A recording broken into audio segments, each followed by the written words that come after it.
This is all a result of a decision made by the city of Chico and agreed to by the county to annex into the city by the 1st of July 2020. This was all done back in 2015. So we've got 2 years and 2 months to go.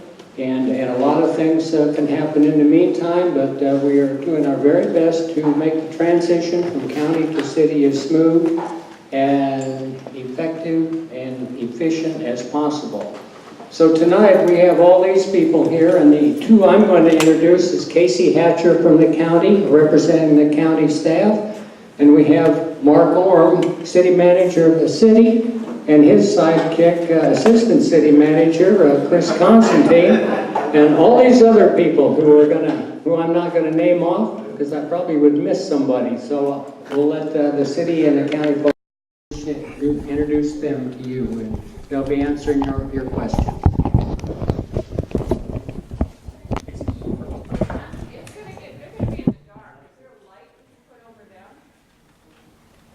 Is there a light up here?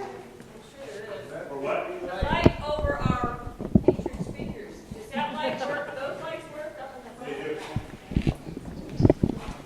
Well, they work on the light. I'm going to introduce myself. I'm Casey Hatcher. I'm with the County Administrator's Office.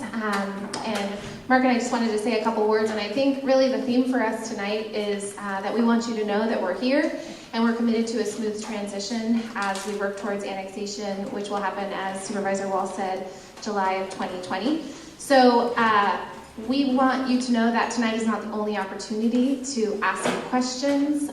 We're always available individually as county staff. We'll do questions in a moment.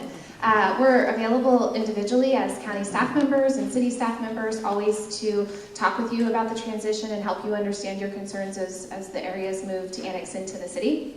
So I know Mark wants to say a few words, and then we'll pass the microphone down the line and let everybody introduce themselves and tell you which divisions and departments they work with, and then we'll start into the questions.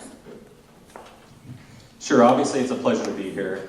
We've been coming out now, it seems like regularly every year, and so for 2018 we're really excited to be here early on this year to be able to answer any questions that you might have. If you do have any interesting questions that haven't been answered yet, and really, like Casey just said, it's a great opportunity to be able to share with you that reach out anytime. Our staff are always ready, willing, and available to answer questions.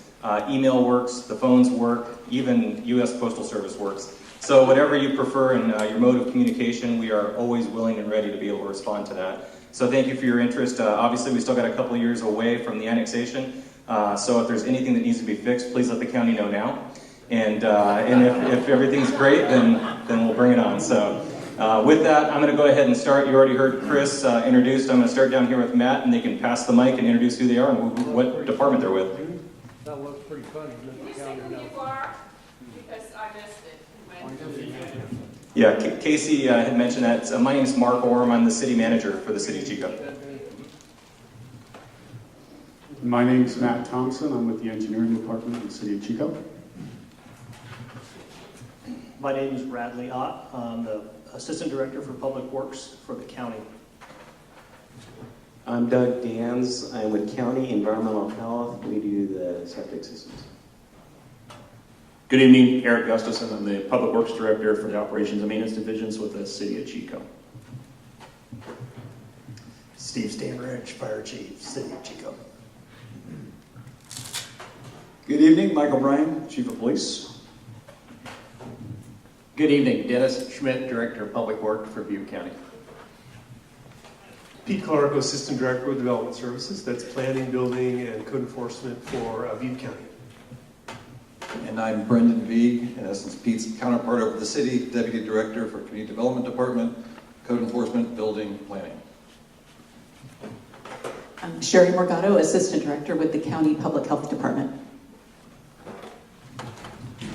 Okay, so we had everybody have a chance to introduce themselves.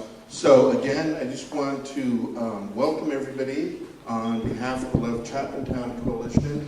And we really want to extend our thanks to Mike Allen, who is the principal here at Chapman Elementary. They have been very gracious in serving as our host this evening. They served as our host last time. And then I also want to put in a plug for an event that will again be taking place here at Chapman Elementary, and that will be taking place on the 28th, and that will be a health and wellness fair. If you go to the back table, Paula, if you can raise your hand and kind of wave. So Paula is back there, and she has handouts, and so this is an event that is free, that is open to the community, and we're partnering with Enloe Hospital, so we're going to have several different departments of the hospital who will be here, who will be providing a number of various services. And so you can go ahead and you can take a look at that flyer, or you can look at our website, and there will be information that will be posted there. So as we go into this evening, there were a couple of questions that have come up again and again to us in the coalition in terms of just some general concerns before we get into specific concerns. So I'm going to ask this question of everybody seated up here at front, and then whoever is the appropriate person, if you can go ahead and stand up and take the microphone. So the question is this: what specific planning and outreach to residents and business owners to solicit their input about planned or proposed street improvements will be taking place that you and your staff will be involved with?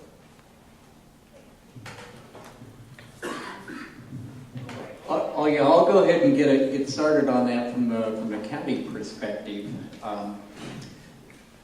There's not a huge amount of new improvements planned at this point. We basically have a 2-year window until the annexation is completed.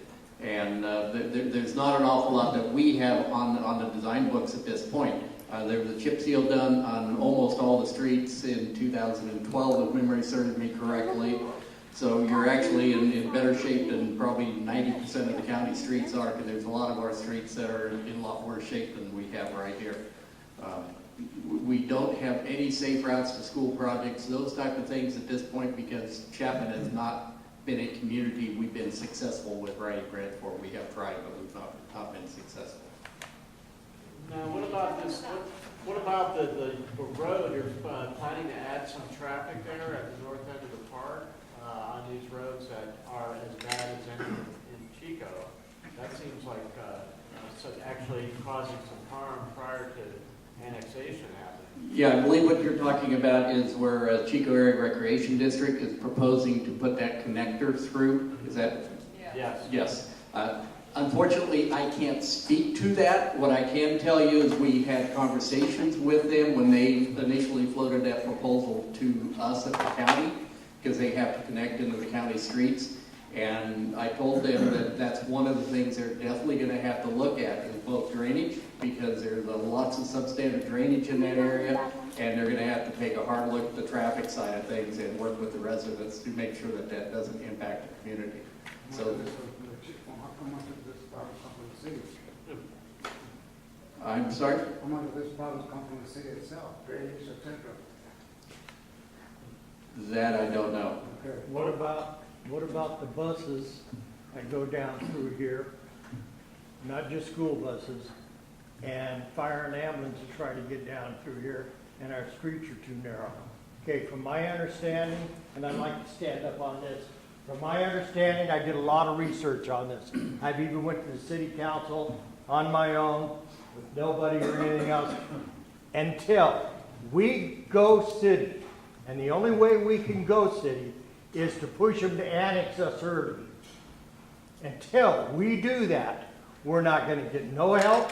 We're not going to get nothing done. We're going to get promises, or it's the county supposed to do it, or the city's supposed to do it. The same way I have found with health codes and all of it. Not unless it's a nuclear bomb, we're not going to get nothing done with health codes. We're going to get... Nuclear bomb, ain't never going to be out now. Right. We're going to get stuff said, and that's all. So what we have to do, basically, I feel, is the only way, if we want everything brought up to standard, is push for city access. So let me I want to address a couple of things, and then I'm actually going to hand it off to Pete Clarko and Brendan Veek to talk a little bit about the input that the city and the county have provided to CARD in regards to the project that you asked about. I recognize that annexation is an emotional issue in the community, and it can be for lots of people, and that's real. And we want to hear those concerns, but what we want to hear are specific concerns, because we can help get you answers, and we can help to address those specific concerns, and that's what we're here to do tonight. So I want to, if you have those questions and you want to ask them here, that's amazing. If you want to write them down or call us later, that's great too. So in the vein of answering the question that the gentleman asked about the proposal through card, I'd like to ask both Pete and Brendan, and then if we can follow up and go back to Eric to rope around back to the Public Works question about streets in the city. Does that sound like I hit all of them? Thank you. Yeah, Pete Calargo with Butte County Development Services. So had a conversation with CARD today. It is not yet a project of theirs. And so what I learned today in speaking with them directly was that this road proposal to go through the park and then connect through Ohio was a proposal from a developer to them to construct or fund that road. And they have not taken it on yet as a project. They have not made that decision. They've asked their staff to do some preliminary outreach to some of the community, and they are working toward that effort before they make a decision about their project, whether they take a project on like that or not. They had some informal contact with our office and with the city of Chico. We expressed some general concerns about the capacity of that road connection and other features, and they, from our perspective, they're taking that input seriously. And again, this is not yet a project of CARD. They want to seek information before they make a decision about whether it will or will not be a project of theirs.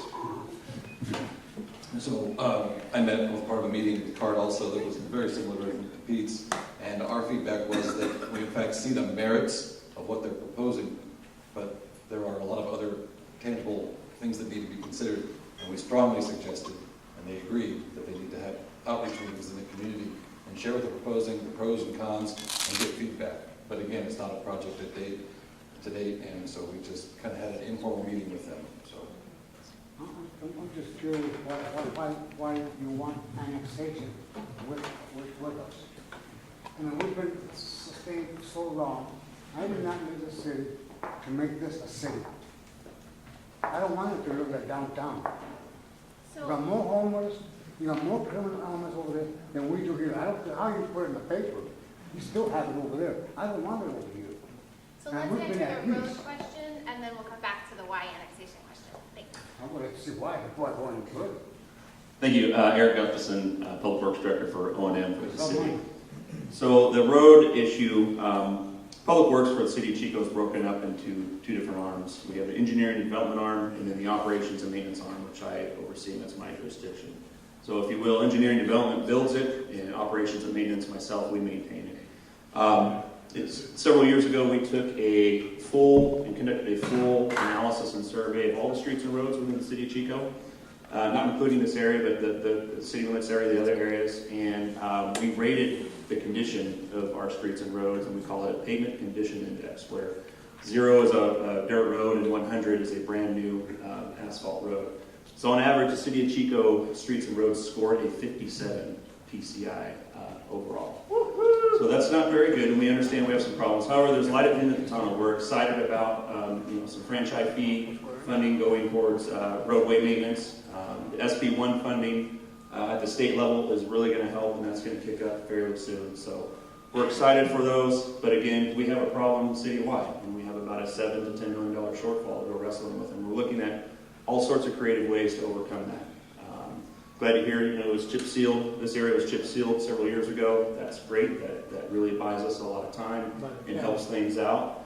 But as soon as that annexation takes place, we will, and prior to that, we will do that same analysis here to give this area a PCI, add that into our system, add that into our maintenance system, and then respond to maintenance requests as needed until funding and cycling comes around to get the roads redone. Is the funding far short of the... What about the maintenance you have done on the streets of Chico would motivate us to put you in charge of that here? Tell me exactly what it, and by the Good way, question. how much you paid a year? That's public information. Yeah, Right? you, How more much than is welcome it? to look it up. More than welcome to look it up. So, we are wrestling with the only amount of resources that we have, and we try to stretch our dollars as best as possible. Wages of City of Chico employees is 27% above average. Couldn't some of that money go to city maintenance? Or couldn't it go... See, my issue is the purpose of your governmental system is to make sure you all get really good paying jobs. Who here makes more than $80,000 a year? Who? Come on, one person. More than $80,000 a year. Do you want to point at the people that make more than $80,000 a year here? Look at Mr. Smiley right there. 202. This is not the purpose of this meeting. The purpose of this meeting. But about the roads, Martin, about the boards, the amount of money required even to maintain the roads at their current level so they don't get worse, we're already far below that, if I understand correctly. If you take a salary dollar and match it with a road dollar, where does that dollar go? So I appreciate, I'm just going to break in just for a second. I know there's lots of questions, and again, lots of emotion around annexation and the services that are provided by our local government agencies. Or not. Everywhere in Chico when there's not enough money and not doing anything There's about not. There's not enough So money, why is you're being right. annexed a blessing to us if you can't run your own town? So we really want to answer these specific questions. We absolutely do. So I appreciate that we have lots of them, and in an effort, I think, to keep them orderly, we're using the card system, but we want to recognize when you raise your hand and you have them. And so I want to ask you to answer the question about the shortfall in available resources to fix roads. It's a reality in the county. It's absolutely a reality in the city.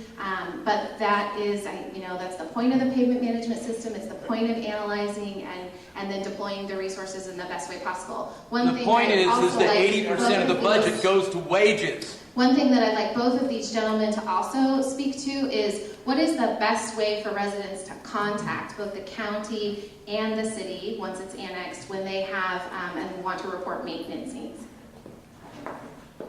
Let's answer that question first. Best way to contact the city is by phone. The O&M main line is area code 530-894-4200. Or we have a service request email set up that's very quick as well. It's paperless, of course. rightofwaymaintenance.com, or rightofwaymaintenance@chicoca.gov. Excuse me.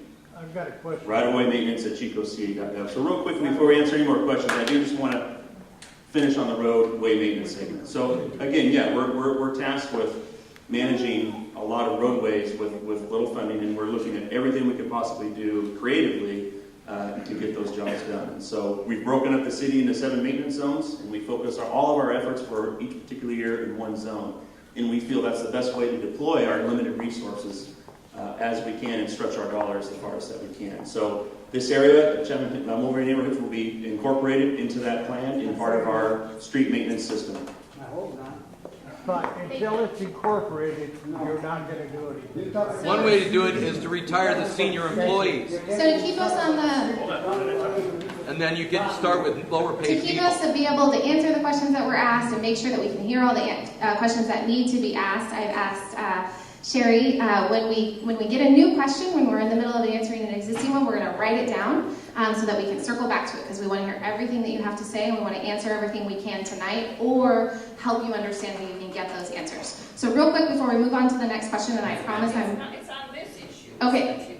I'm coming right back to you. First, I just want Dennis to help people understand how they can report road maintenance needs currently in the county. Okay, we have a great system that it's really easy to use called Butte County Connect. It's available on our website, www.buttecounty.net. Click on Public Works tab, it takes you right to it, and you can insert pictures. If you see a problem, a pothole, tree limb, whatever, you can insert pictures. You can do whatever you want to do. It's very easy. It gives me the ability to very easily look at all the requests that are coming in across the entire county, and we can look at trends and do those type of trend analysis. So to me, that's better than phone call. Phone calls still work, and that's always an option. What's the turnaround time on that? What backlog? What, from the time reported to the time it's repaired? It depends on the incident. Stop signs, we're usually there within a few hours. We prioritize things when they come in. If it's potholes.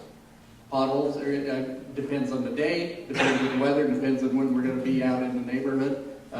Major ones, we try to get that same day if possible. It just depends on the circumstances. In reference to all that, anytime I see a city that's done work with it, they always do it after the problem, instead of fixing it before the problem. That way, when you get in there and try to fix it after the problem, it costs us taxpayers that much more money rather than do the regular maintenance that should be done.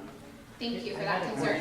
So I'm going to answer, we're going to go to this question over here because this young lady's been waiting for a while. My concern, as I understand it, related to any roads coming out of the park, where thousands of people come out regularly onto Whitman Road, or whatever that road is not just maintenance and the widening of the road, it's the environmental issue. Somebody over here is an environmental planner, somebody over here is a planner, and somebody over here is with the environment.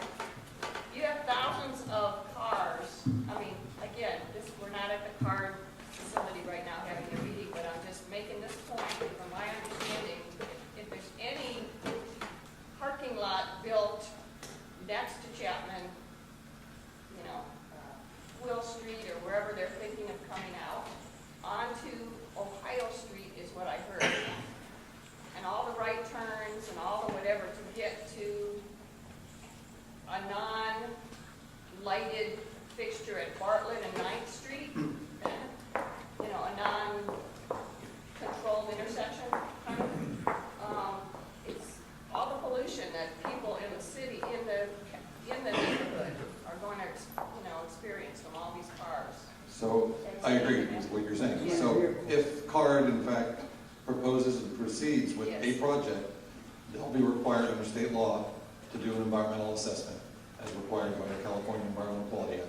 They will look at things like levels of service, congestion, air quality, greenhouse gas emissions, cultural, biological resources. Again, I don't want to speak to their projects. I'm not sure exactly what they're proposing. I know they're trying to limit it to one day a week at the weekend when there's the most congested aspects. But that congestion also would spill out into the neighborhood and have issues associated with that. So they'd have to look at even things like aesthetics. So they would have to go through a process. And make that document available for the public to review and comment on and saying, we disagree with your assessment, I think it's inadequate. So there's a mechanism and a process for those issues to be identified and discussed. The young lady mentioned Ohio, there's a lot of kids that walk to the school. What's going to happen to that when you get all this little vehicles? So I definitely hear some... There's other ways to get into it. Can I get my question answered? One second. So there's a lot of questions that I'm hearing about the CARD project. So here's, I think, what we can do. We'll put together a little sign-up sheet. And if you are interested in receiving information, if that project comes to be, we will provide your contact information directly to CARD so that they can notify you as a part of their required public outreach process for the environmental review. Does that sound like a good idea?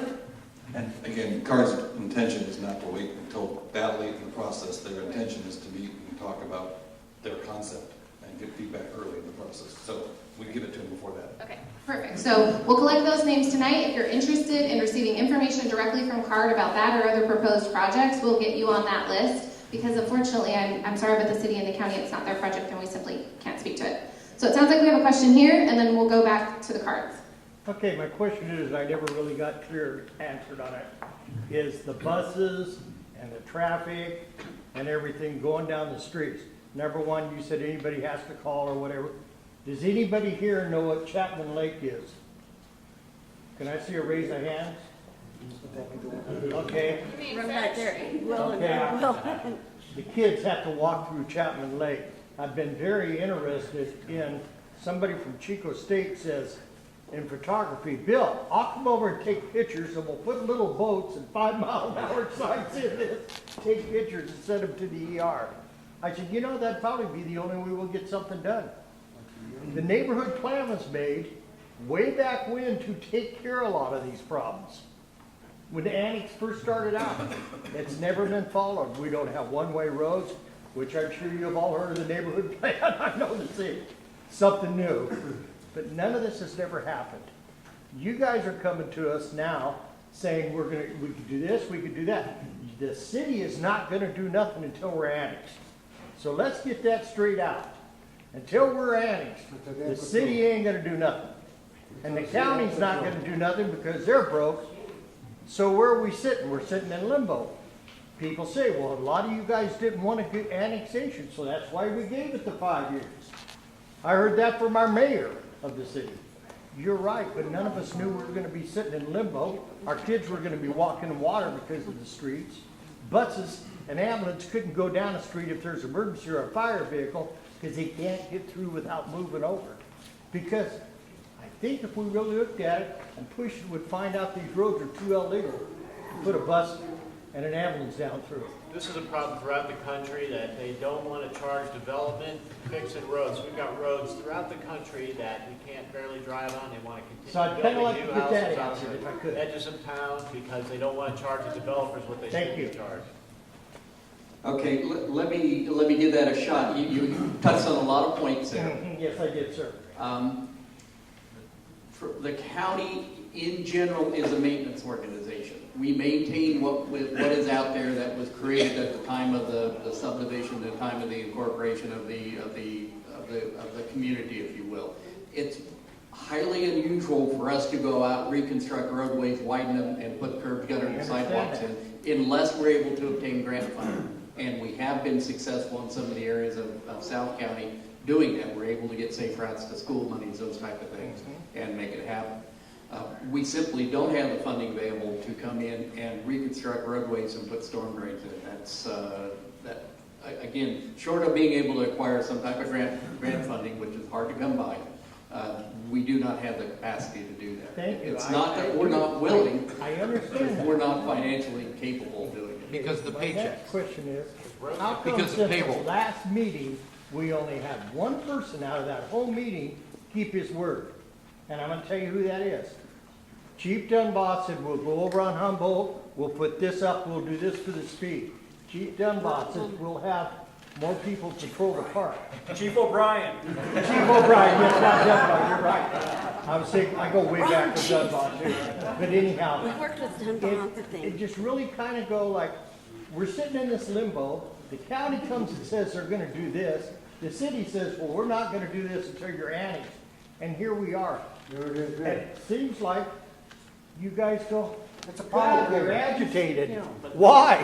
Why are they agitated? Nobody's getting their roads fixed though, You know, anywhere. I mean, I They know don't you're have not the money to gonna keep do these roads up. I These roads know. need to be selectively That- deconditioned. I know in my heart, you can't go buy all the houses out to make the roads straight in here. Excuse me, But- excuse me, sir, we're encouraging people to write their questions, and we haven't sat there, they're patiently waiting. What you're talking about is very important, but what you suggested, to get the names is So also we're getting wonderful. run around again. Thank you. No, that's correct. We just need to get into the questions and be patiently waiting. So I want to answer the city perspective on the drainage as this area comes into the city. The city has the same issues with the available resources for road improvements and drainage improvements, but would someone like to speak to that?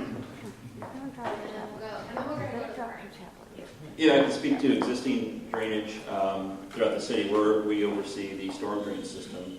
And so we routinely clean storm drains and maintain and service that infrastructure throughout the city.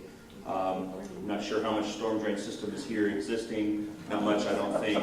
So a lot of it's percolation, that's why there's no, in some areas there's no curb gutter and sidewalk. The actual street's designed, the old standards where the water would percolate on that dirt parking area on the side of the street.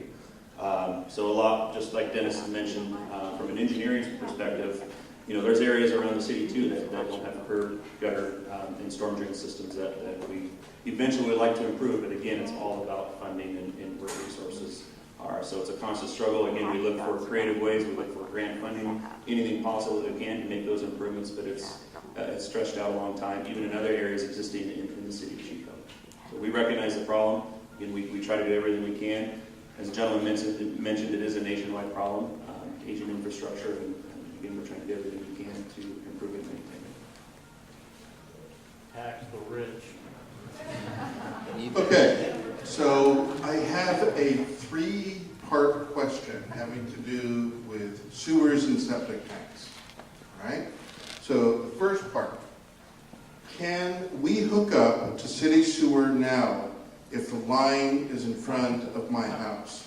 Part one. Part two, is the cost higher to to hook up now than when we are annexed? Part 3, do we need to hook up to the city sewer once we are annexed? That's why I'm here. There you go. Hang on to those. The first one was?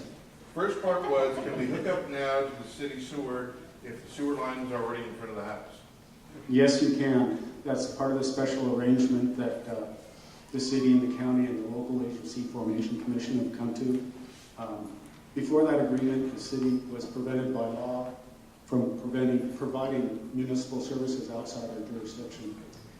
That agreement allows us to provide sewer to people in Chapman without them having to annex, providing that it's the same use, they're not like expanding on the use or something like that. Okay. Second part, is the cost higher to hook up now than it will be after Chapman Town is annexed? Yes. Your application price, if you are in the county, is $275. In the city, it's $245. So it's a pretty big difference. That's what I see how we're going to go. So that's just, also, the monthly fee is actually, I think $1 a month more for county than the city. So your sewer fees would actually go down in maintenance. Third part of the question, do we need to hook up to the city sewer once Chapman Town is annexed? No, and I can answer this question in my sleep. Neither the city nor the county is requiring connection, but there is an existing prohibition order issued by the state through their regional water quality control board. So what that means to people in Chapman, now that we've come through and provided all the sewers, is that should your septic system fail, you would not be issued a permit for repair, and at that point you would be no choice but to connect. Are you aware if there's people out there that'll do your septic tank and inspect it for $100 and it'll pass? Yes? That's what's going on in Chapman Town. So I just want to add one piece to that because some good questions came up about the cost for connecting to sewer. And the county currently has a housing rehabilitation loan program that seeks to serve low and moderate income households with with projects like this. So you can get zero interest and oftentimes deferred payment loan through the county's program for many types of housing rehabilitation needs for health and safety. And one of those is connection to the sewer. So it can pay for the costs of connection, it can pay for the construction to actually make the connection and the deconstruction of the septic tank, all of the pieces that are required to make that connection. So as long as you're in the county, that program is available to you. Once you're in the program, it doesn't matter if you get annexed into the city, the loan will carry with your property. There are other, once you're in the city, there are different programs available. Do you want to talk about those? It isn't until you're in the city, but there would be other types of funding programs available. Okay, first off, the city does have a program for low and moderate income families to connect to the sewer if they are in the priority nitrate areas. That covers all the costs of connection. So it's a pretty good deal, but there are some pretty stringent qualification levels. The other thing she asked me to mention is the city allows you to pay your connection fees over a 10-year period by putting them on your property taxes. So if you need to connect and you have little cash flow problems, that's one way to help out. Okay, so this next one is a quality of life question that has come up in various forms. And this one serves as well as any other. Chapman Town property owners who also live here want to retain its rural atmosphere. How do we keep absentee landlords from building apartments everywhere? We don't want that. It's supposed to be by the zone. So, part of why the city and the county both adopted the Chapman-Mulberry Neighborhood Plan was to create some consistency in our zoning and in how we anticipated doing roadways and other things of that nature. The entire Chapman neighborhood and Mulberry neighborhood are designated for the city, but we have consistency in our zoning, R1 or single-family residential. So there is no allowance for multifamily residential.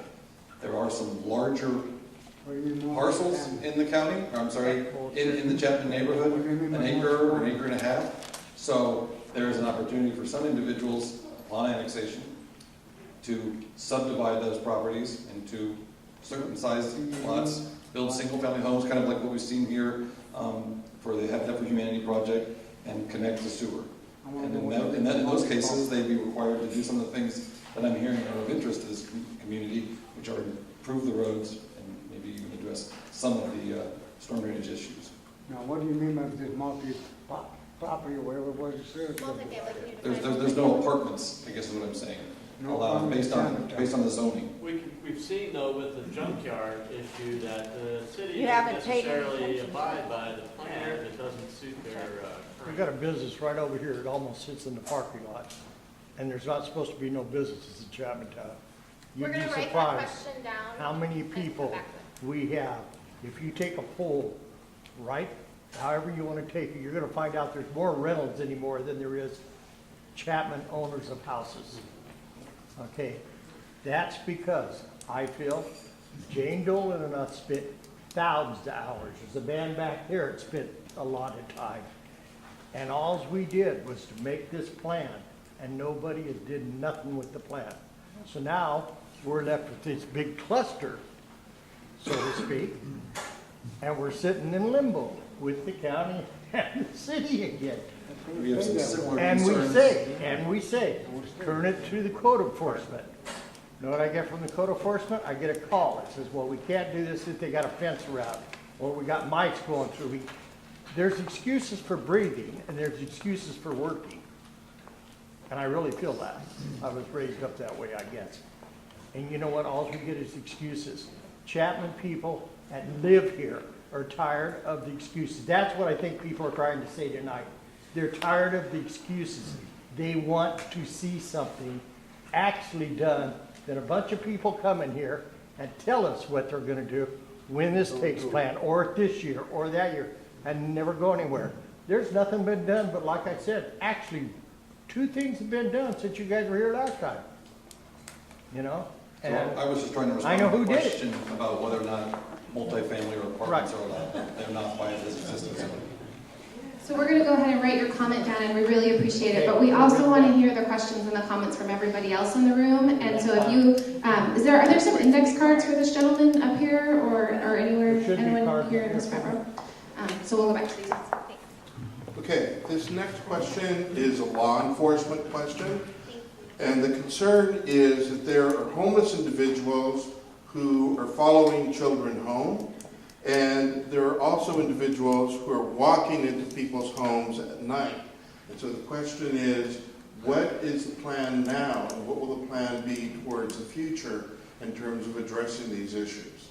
You can't even take care of downtown.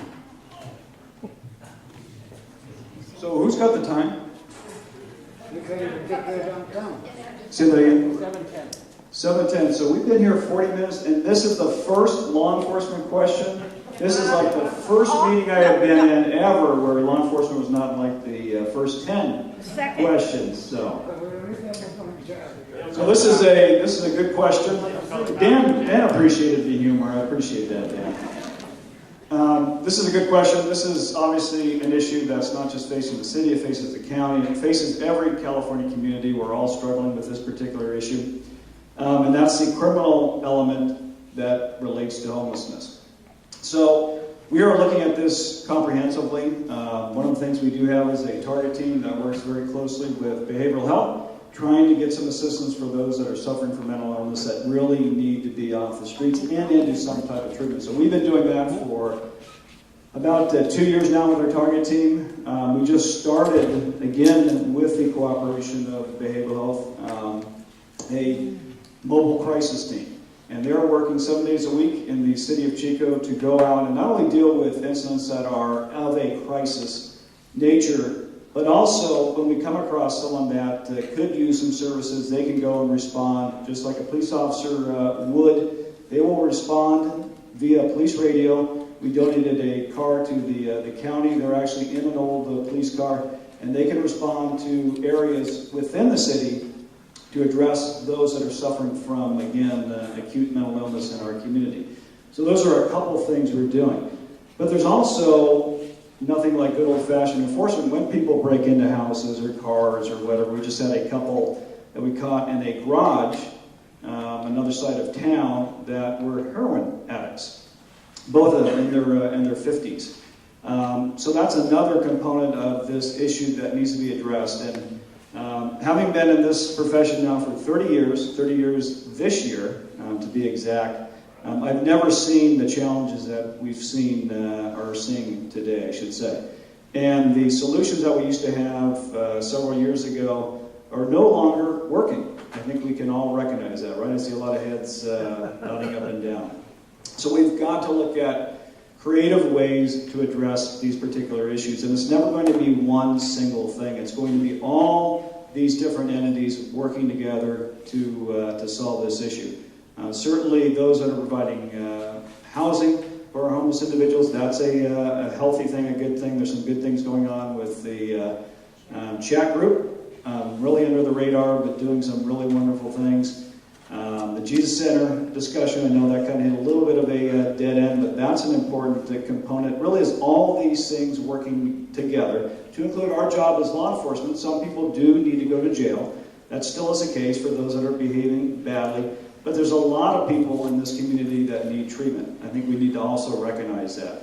And I will lastly conclude with, there is nothing, and I'm going to say this twice, there is nothing compassionate about leaving someone under a bridge with an addiction or a mental illness and just leaving them there or enabling that. That is not healthy. There is nothing healthy about that. And we need to find ways to get around that, to find ways to get those people into service, and that's what we're committed to doing. You said the key to me when you said we all need to work together. That's the key, as far as I'm considered. I've had them come in my house, and I went to the park about this. I've even went and discussed people. I've had them where I live over here come in, and if I don't lock my door, I have a big dog, they open the door in the middle of the night and try to come in my house. Okay, most of them, you are right, they're on heroin or some or they have illness. But I watch the cars send their guys in there every night. We know what time they come in, the transients know what time they come in, they know what time they leave. And I can sit and watch them all funnel back. They know what time in the morning people's going to be back around, so they start filming it. So I'm very, very happy to hear we all need to work together, because if we can work together, we could do something. We can, you're exactly right, and it really is all of us, because like I said, these solutions are not going to be found just by law enforcement. It will not. I will tell you that, again, having been in this business for 30 years, it will not be solved just by us. It really has to take a collective effort. I think, Dan, you're going to follow up with something? Well, yeah, I just wondered if the implicit racial bias training that officers are being offered is still only voluntary? No, we have mandatory training that exists in the police department. I think it's every 2 years, but I don't want to say that without going back and checking. But we have a lot of mandatory training and some voluntary training that we have, meaning voluntary that we put it on, not that we're mandated by POST, which is the governmental agency that oversees training, police officer standards and training. So I don't know if, I think that one is mandatory, but I have to go back and check. And I believe we do it every 2 years, Dan, I believe. Yes, sir. Okay, you said there was somebody out there that determined, for help or mental illness. Who determines who's mentally ill and needs help and who doesn't? Really, the experts do. Do they Certainly, have if psychiatrists? what's that? Do they have somebody that goes out there? We have two different prongs to that. So our target team that deals with a lot of the homeless community in this town, this city. We have a behavioral health specialist, counselor that goes with them out in the field and actually makes contact with individuals. Obviously, they're qualified to make those assessments. We also then have the mobile crisis team that I just mentioned that started up 2 weeks ago that works 7 days a week in the community that can also make those same assessments. Yes, ma'am. Sir, are they building that new apartment complex at 101 to the already? Are you talking about the Jesus Center relocation? No, I know the Jesus Center is trying to get over there, but they were talking about behavioral health, a building in a apartment complex right there by the tourist shelter. Are they gonna go? That is built now, yes. That has been built how long, Brendan, do you remember? About a year. About a year. Yes? I have a concern. You mentioned that kids are being followed home by homeless people. What can be done about that? That does not sound good to me. So those people that are in violation of the law like that need to go to jail. So that particular incident that you mentioned, we have a suspect identified, and we are actively searching for him. But we know exactly who he is, absolutely. Yes.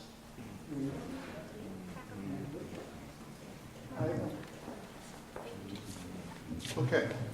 This next question is around bikes, and the question is this. Humboldt is perhaps the worst street in Chapmantown, and it is the main bike connection between 32 and Skyway to downtown. What priority is there for fixing this road? There's none. And it's not in Chapmantown either.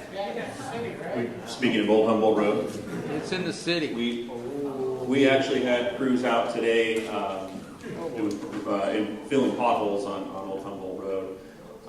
It's several zones away from our planned treatments in our preventative maintenance program for streets and roads. Again, as I mentioned earlier, it's a zone approach. Several zones away, but we still actively support it. Everything we can do from a maintenance standpoint, as far as a little bit of grinding here and there, adding some inlays, and pothole maintenance.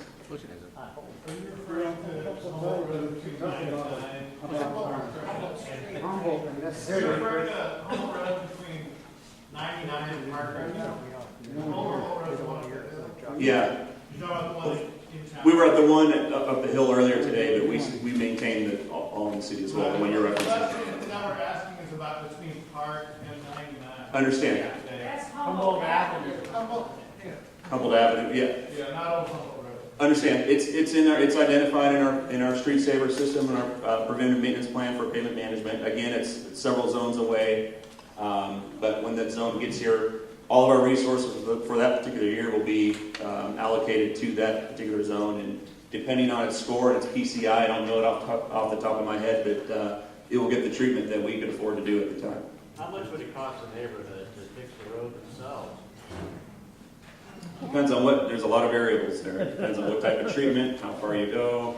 A lot of people grinding it do out, it. full replacement. There's a lot of Being variables. that you can't keep up even with keeping the roads where they're at, is there a plan to decommission any of the roads? Not at this time.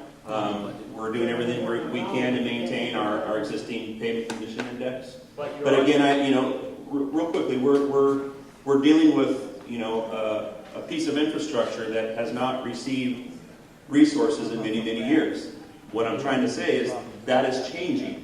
Again, streets and roads are a priority for everybody. It's a priority for the citizens, and it's a priority for the city. We have, some franchise revenue coming in that we're going to put directly into streets and roads. SB1 funding from the state. Again, we're not alone here in Chico. This is a statewide problem in a country, and a problem across the country. So the state took steps to put SB1 into place and increase taxes on gasoline and diesel sales, and that funding is going directly into our streets and roads. So my point is, it's not perfect, but it's getting a little bit better, and we're very happy to see those revenue streams starting to come in. I think you have two follow-up questions here and back. So you mentioned that Humboldt's some zones away in the current plan of fixing streets. So when Chapmantown is annexed, are they all going to be put in the queue? I mean, you're still going to be working on stuff that's scheduled to be fixed right now by the time annexation happens. So, I mean, are crews going to roll in, right after annexation and start dealing with these problems? Or are they going to go back in the line and maybe get 24 or 5 years out? Great question. And so we will perform our assessments of the pavement condition index prior to annexation and plug those numbers into our program. And then again, it will determine, I don't know off the top of my head what zone this will be or what priority the zone will be, but it will be in a maintenance zone. And when that zone is rotated for funding that year, that's when the work will be completed. I don't Is there a zone map with priorities that we can reference online? The zone map, I believe, is posted online. I'll have to double check that, but we can provide that, and we will post it online, absolutely, that shows the different zones. The priority is not listed because that evolves and changes each year, obviously due to weather and certain impacts that we see in our streets and roads. But we could easily identify the zone map for you and provide that. Is Humboldt in Chapman? No. Yes and no. I ain't saying nothing, Vince. In your initial comments, you said that the city was like $7 to $10 million a year short. Could you explain that? It sounds like the city is much more in arrears in that budget than $7 to $10 million. I thought it was several $100 million. No, streets and roads, through our Street Saver maintenance program, if we want to maintain our existing pavement condition index, the existing condition, says we need to invest about $7 million annually into our streets and roads. If we want to start to improve that, to raise it, which of course we all want to do, we need to invest $10 million annually. And how much keep it as pending 7%, whatever you said? Prior, it's about 1.5 million, but with this SP funding, it's going to continue to increase several million per year. So we're excited to see that. So revenue or county revenue? Chico. So in that section, all it's gonna do is put that your burden on us. Yeah. It's going to add to it, but it's going to add to our formula too, and it's going to be identified in our maintenance program. Once you get a roll, you get a roll. You saw the little dam. No get problem maintenance, zap. Yeah, understand. It's the same thing I see with the city. I grew up in the city. I come to Chico. You talk about police. When I got here, there was no police. There seemed to be a question about whether Humboldt Avenue was in the Chapman area. It's kind of a trick question. It's not in the annexation area because it's already in the city, but it is in the specific planning area, which governs all the development in the area. So I hope that clears that up. How about a fresh question? Okay, so this next question is a broad question. Is there a city council transition team in place that is working on the annexation? And if so, who is on this team? The follow-up to that is, could there be something that is posted on the website that is updated on a regular basis, perhaps on a monthly basis? And who are the representatives from Chapman Town represented there? When you say something close to city council. So a transition team. So as Chapman Town is going from being county to city, is there a transition team? Is that like an ad hoc Mark? No, there's no committee. It's a little over 2 years from annexation. At this point in time, the city council has not designated a committee or any type of group to be able, what they've done is they've said, staff, engage, answer questions, and then I'm sure that at some point in time there's going to be some type of ability, more than that, but candidly, you're getting staff right in front of you, and the council members you can call anytime. Some of your council members have rode through Chapman Town. Yeah, so I would reach out to them if it's something that you would like to discuss directly with them. They're all interested in talking to you, and as far as we got 7 council members, so you got 7 to choose from, if not more. So, but I'm unaware of any committee that's been formed for a transition. I will say that after the annexation was filed in 2015, Mark and the previous CAO, Paul Hahn, penned a transition letter, a commitment to the community with a number of items that are going to take place during the transition period. They speak to the county doing what the county can continue to do for the community, and they speak to the coordination that the city will put in, knowing that the community is coming into the city boundary in 2020. We're happy to post that letter online. These meetings are an outworking of that letter. There is a commitment to meet annually, to talk with the residents, to address concerns. We're here today because of the commitment to the transition. And the staff is available to you from the county, and I think from the city's though certainly I don't want to speak on behalf Thank of the you, city. you just answered one of my questions, thank you. Great. Won't be So, done couldn't give until him back his card. We are available at any time to speak directly. And if you have ideas for resources that we can put online to make that more valuable, there is a resource for the sewer project, nitratecompliance.org, that's available to go on and understand if your property is in the nitrate area. It talks about the applicable fees. There's links to the sewer application. So there's a number of different resources for different types of programs within the communities. Thank you again. Okay, this next question is about property. So if an individual has vacant property, at what time can that person submit plans for subdividing that property and building houses? So in the county, you can file a parcel map or a subdivision map, and we'll process it. We process in conjunction with and consult with the city so that we have the same standards. A map approved in the county would be valid upon annexation, so that can transition well, and then, like I said, we would ensure that we have the same standards.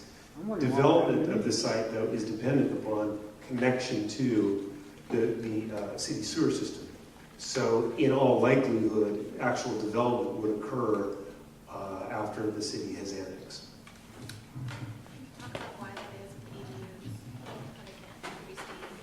So, yes, well, it's the prohibition order as well, doesn't allow people to hook up to, or to create new single-family lots that would create a septic. And in order to hook up to the sewer, you need to be in the city. Unlike the existing properties that can now hook up, the agreement between the city and LAFCO does not allow for the intensification or new units to come on board until the annexation occurs. However, somebody at their own will can initiate annexation if they're adjacent to the city. So I guess the short answer is you can process your subdivisions in the county, you can wait till you come in the city, but there won't be new units until July or after July 2020. Isn't the sewer at capacity? No. No.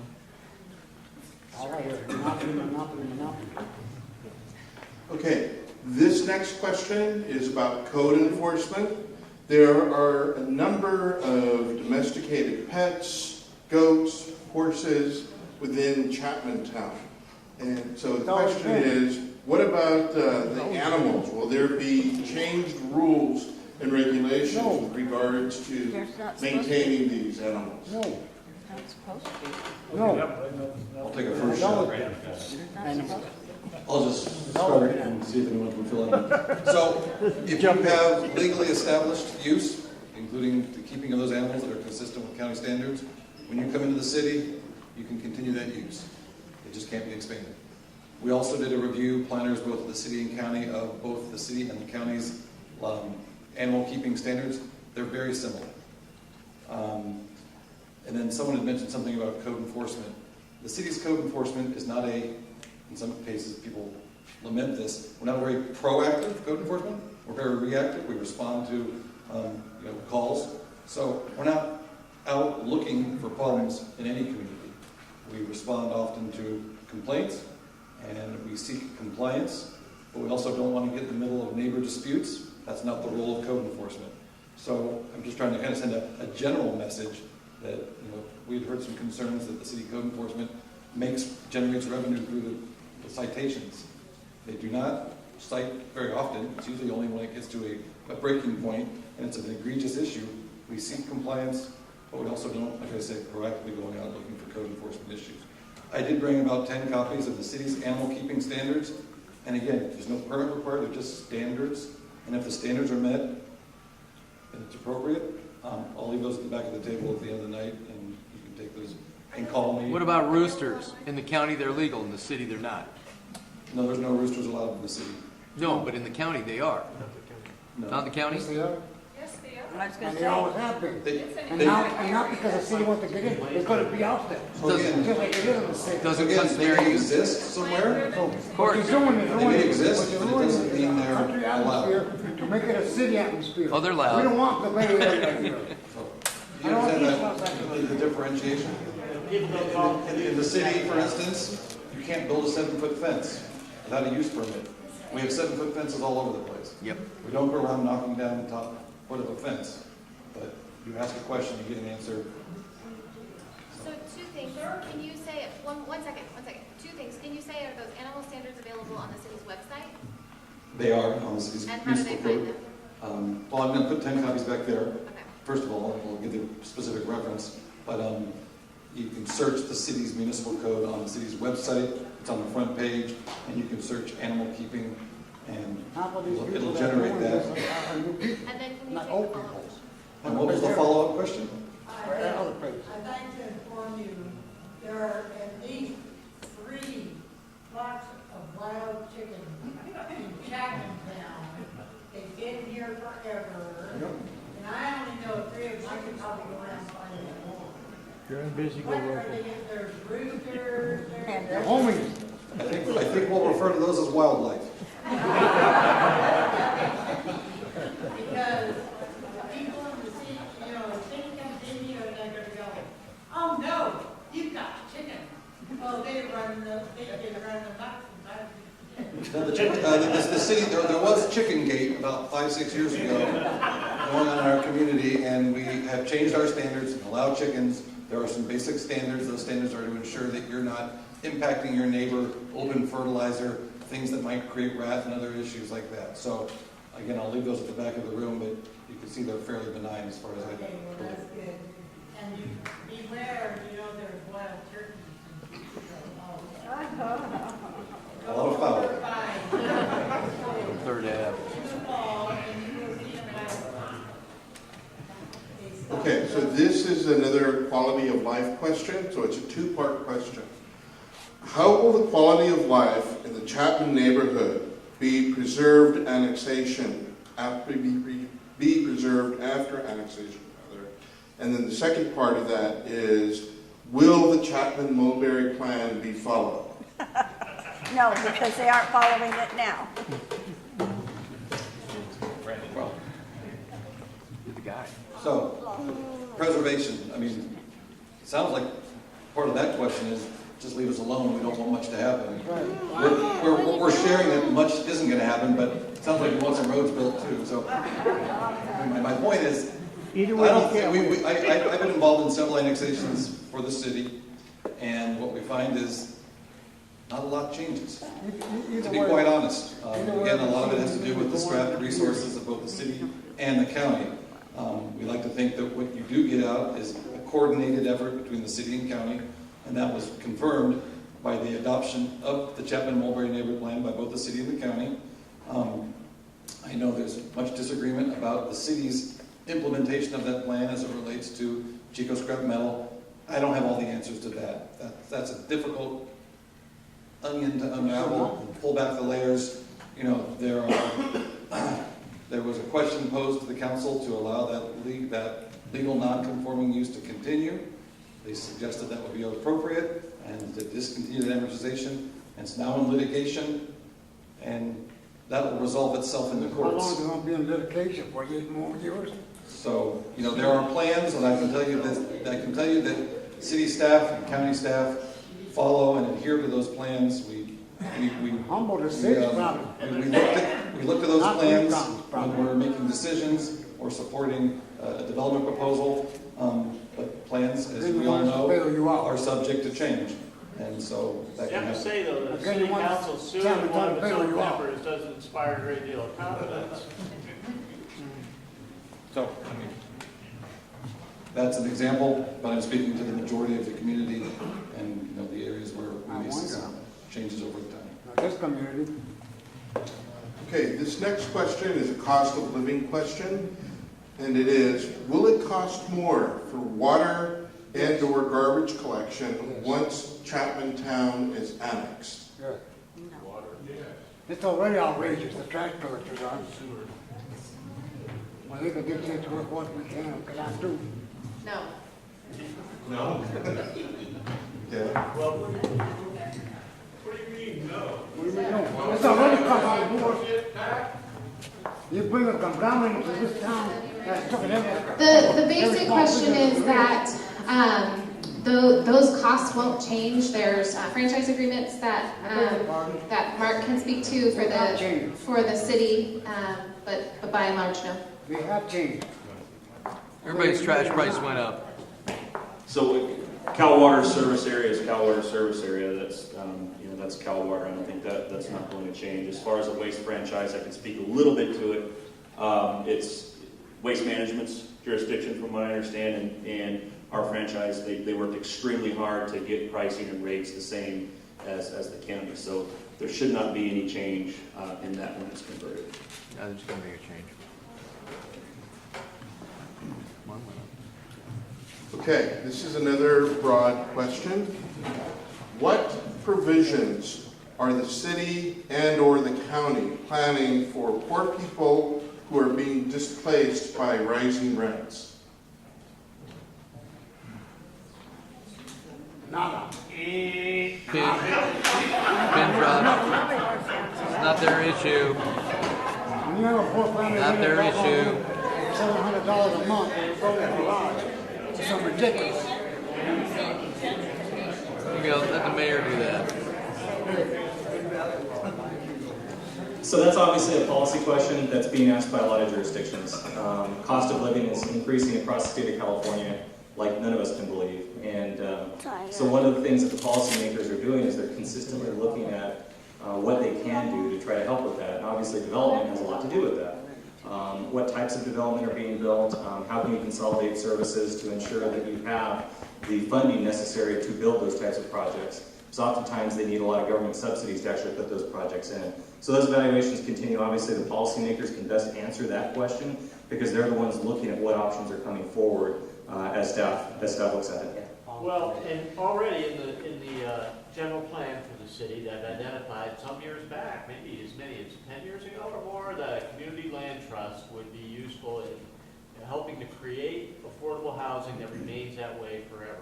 That hasn't happened yet. A couple of the other things that they planned back then, like the housing trust, have happened. Mm-hmm. So one of the things community land trusts are good for is development without displacement. So you create housing that remains affordable. You can take renters and help them become owners without having them to create new affordable housing for these displaced people. It would be a perfect opportunity to demonstrate something that the city council has recognized as a priority a long time ago and could be helpful in helping this neighborhood maintain the atmosphere that people who live here appreciate and love. So I'll just add two things. One is you can now vote in those elections once you come into the city. One thing. But I just wanted to add also the city's, it's not the exact answer to the question, but we are trying to make sure there's an adequate land supply to ensure that there's a fair environment and market for people to build homes. So it just, we don't want to drive up costs.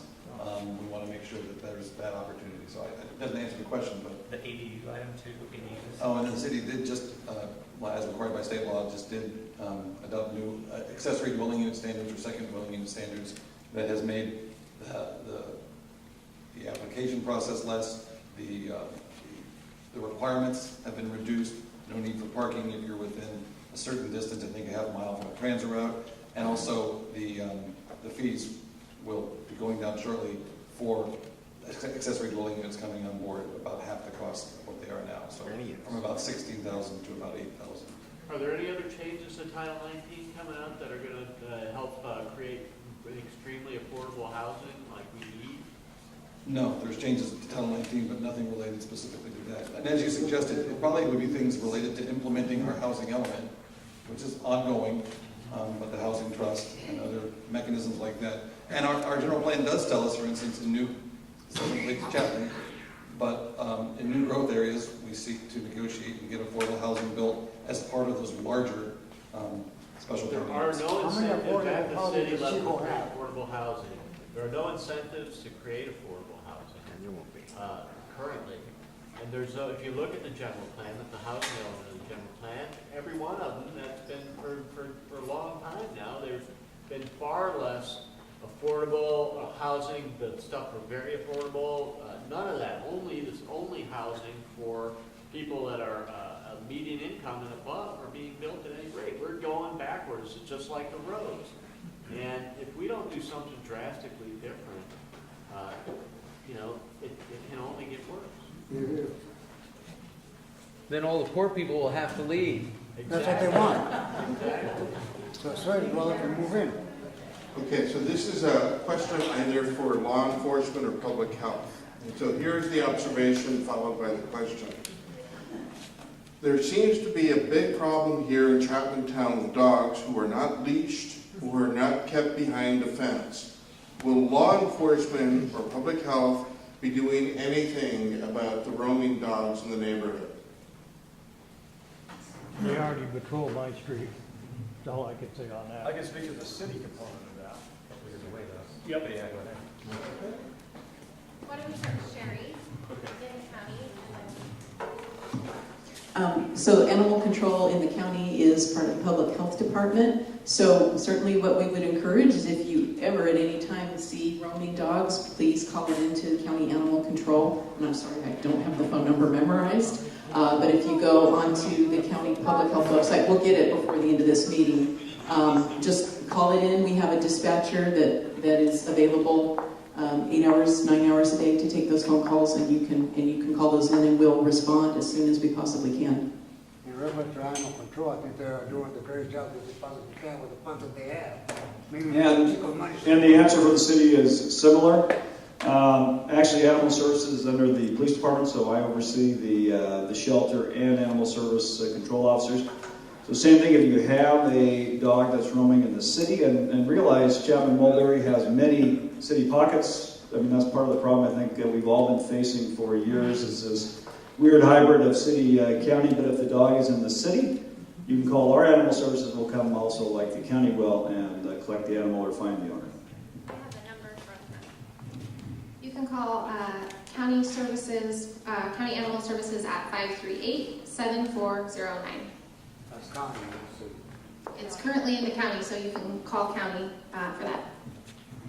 Why are they requesting that call for? Okay, so this is a tax question.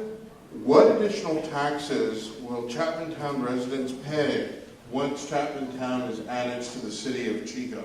Yeah. Yeah. Just the How much utility money? users tax, that's it. So you want? Just the utility users tax. It's on this handout as well. Yeah, the handout that is available is in the back. There's some handouts here. I don't have my glasses. It's just the utility users tax. I know that. And so if you have a landline telephone, that there's a tax on that, and that's the only difference that we're aware of. So. And that's refundable, right? 5%. Yeah, for low-income individuals. No, for anybody.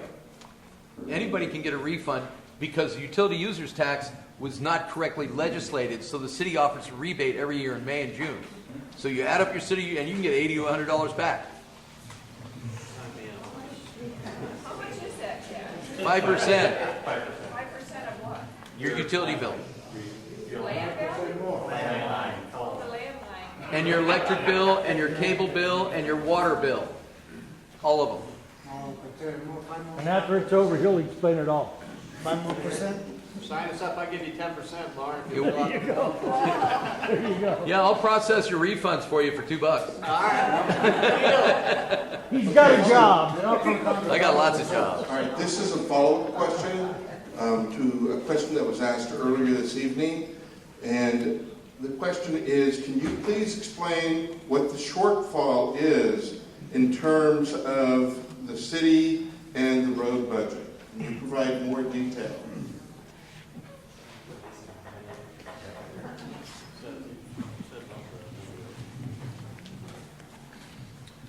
The shortfall is obviously that infrastructure has aged and deteriorated a lot faster than revenue streams have come in. So again, our last assessment was, we need between 7 and 10 million annually to improve our PCI, and right now we're operating between 1.5 and 2. sometimes 2.5, it depends. But it's, a lot of those priorities are policy decisions, and we work with the resources that we have. We are excited about the additional funding revenues that we hope to see soon with franchise fees on the waste hauling and SB1 funding. So hopefully those continue, and we'll start to see some incremental improvements. It's not going to happen overnight. It's a slow process, but it's a step in the right direction. How long do you project before you have enough to maintain the current status? I can't answer that. I'm not a policymaker. I just, again, distribute the resources that I'm provided. How much do we pay? How much money would it pay? Okay, so I just want to make an observation that we are heading into the last 15 minutes or so of this planned forum. So there's just a couple more general questions. So I'm going to ask a question that has not been asked previously, and that is, what about the rat problem in places with no garbage that have rats? What is the plan to address that?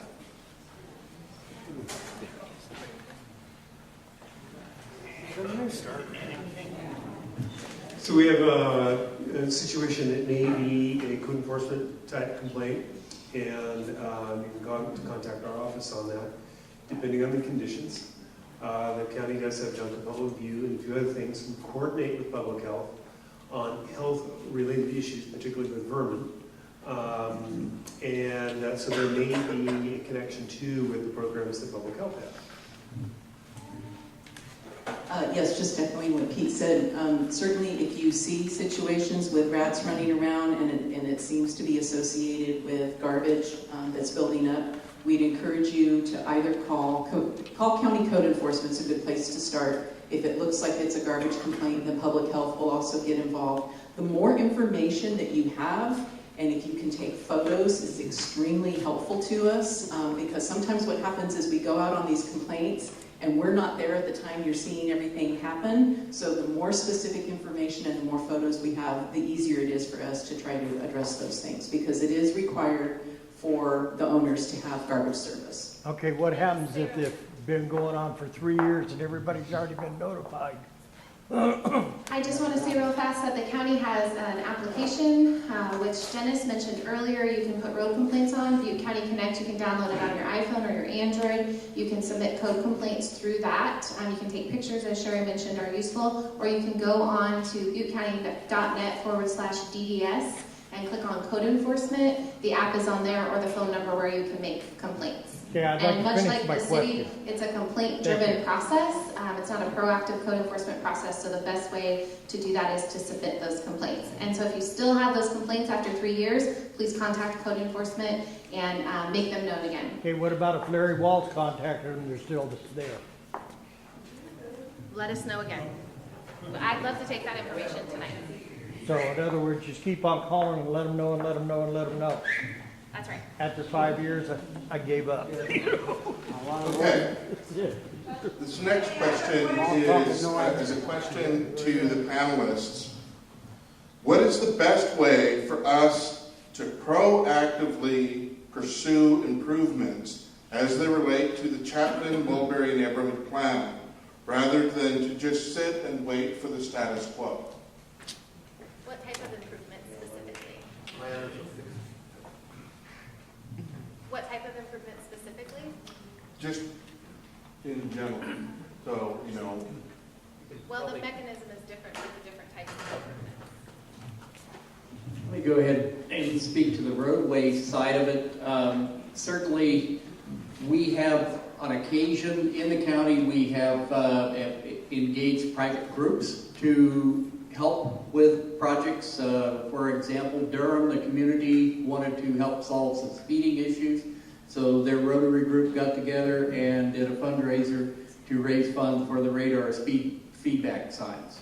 And we partnered with them. They bought the signs, our crews put them in, and I think that was a success. It was a small scale, but it was a success. They also had the Rotary Club at Durham is doing a fundraiser to improve sidewalks going into the school. And they're working on that, trying to figure out a way to partner with the county on that. So those are some options, or some things that have been done. If you have people that are able to look at grant programs, and maybe there's something we haven't looked at.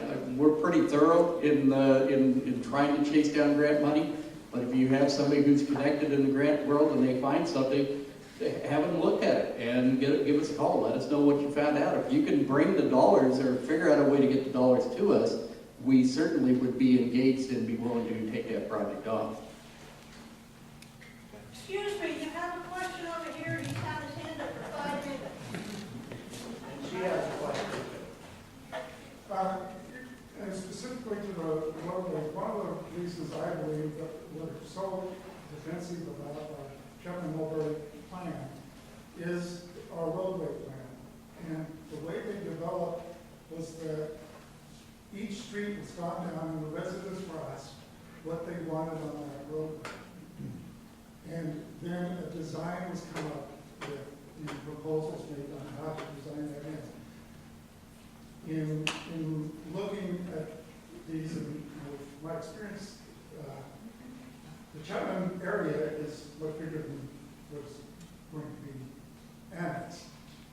But there are road requirements for any kind of new construction that require curb gutter sidewalks and pavement, which is wide roads, which are far beyond anything in Chattantown or even in parts of the city that the city has newly constructed. Is there any kind of system set up of going, when you look at improving or going into repair existing roadways, that you talk with the individual people and ask them what they want, and then just coming up with a design? I know there are standards that are fairly wide, like Chattantown came up with the 19th Street standard, and it's about 19 feet wide. So it's just, again, just neat process. Well, that's a great question. We always, in the county, always consider public input when we're doing projects. Certainly, I think the city's got some history of working with the county on some different projects, some traffic calming type of projects, where there's a lot of public input, those type of things. In general, if we're building new streets, we have standards that are established by our respective boards and our councils, so that we don't get pushed around by developers. That's the idea of having that book of standards, is so that when we go to do a project, we know what is going to go in, the property owners know what's going to in, and the developer knows what he has to put in when he's putting in a new project. So we consider that input, but in general, we're looking at standards that were developed over many, many years after consultation with emergency services. It may seem like a really wide street until you suddenly have a couple of structure fires there and you've got fire trucks all across the street. You need that extra width in those circumstances. Except that it's not done in some areas, and it is, and the city's installed it. And what I'm saying is that, like you said, it was developed over years and years and years ago, maybe 50 years ago, and it just no longer applies. We have streets that are 1 block long, dead end on both sides. There are huge streets, curb gutter and sidewalks on both sides. It's one block long. And I don't object to the fees. What I object to is the construction of these monstrosities, which have increased maintenance costs because there's much more higher costs in construction. Start phasing those out, those side roads, the ones that you don't want to fix over time, so you can't even drive cars on them anymore, only electric or bicycle, walking. Well, and that is something that's happening within the industry. It's called a road diet, and you take roadways that have extra width that isn't needed. Many times that's you can narrow the roadway width down, put wider sidewalks and bike paths, those type of things, and turn it into what the new buzzword is complete streets, a street that will handle all traffic, not just the automobile traffic, but the kids walking to school, the people on their bicycles, those type of things. So that is a thing. It has been done. It's not without its detractors. One of the more famous ones was done up in Paradise, and there's still people that are mad about it. But you're not going to make everybody happy in this business. Well, when the roads are dying because they're too fat, we ought to go on a diet. I want to speak to to the question about a proactive approach to funding for the community plan and infrastructure needs and other types of needs in the community. So the county is what's called a non-entitlement jurisdiction for community development block grant funds. And so every couple of years, we can apply for grant funding through the state's community development program. And we identify priority projects for that. We put out notice to all of the communities to come and tell us what you need and to help us understand the projects that are important to you. And then we put together a funding application and we take it to the board for approval. So we always look countywide, recognizing that we serve a large area, at the projects that can fit into that, whether that's road projects, community facilities, public services, whatever they are. So we always have opportunities to consider the neighborhoods at that point in time, and we have done a number of projects in the Chapman area with those funds. Got to get a grant to help him build the school out here, put the around it where the kids could do laps. Mr. Allen? Okay, so You this need to last tell them, build a question- grant for you to get it built out here so the kids can do laps. Okay, this last question was directed to Larry. But Larry, I'm going to ask you to pass the microphone to your colleagues. And so this last question is this. What is your proudest accomplishment relative to Chapman Town?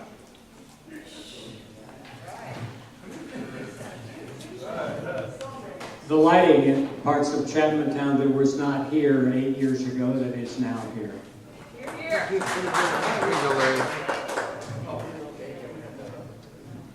anybody else want to speak to that question? Well, how about the sewers? I mean, come on. They're part of what I think caused this conversation, that's for sure. I don't think any one person would take. No, but I mean collectively. Collectively. The sewer infrastructure in this community has allowed residents to comply with the prohibition order that the state has against your property that says you have to stop using your septic system. And prior to funding through the former redevelopment agency, there was no opportunity for individual property owners to do that. And now you have that opportunity. So I say, right on. Can I say, as a Chapman resident for 42 years, All right, we have one last question from the audience. Go ahead. I don't understand why people cannot clean up their yards and you walk down the street and you see all this garbage and they complain about rats. Why do we have to think that the city has to take care of it? Why can't we as property owners make sure we get it cleaned up? We're always wanting somebody else to do it. Get out there and clean your yards. It's easy to do, file a nuisance suit. It's an instant $5,000. Anybody that sues and they don't comply gets $5,000. All your neighbors can sue nuisance, and you can get $5,000. And it could cause the liquidation of the property, but they have to comply. They have to either get rid of the trash, stop the nuisance, or it's $5,000.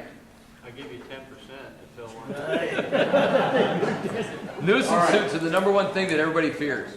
Okay, so I would like to thank all of our panelists for coming out this evening, and I encourage you to contact your representatives. Thank you, everyone. Yes, yes.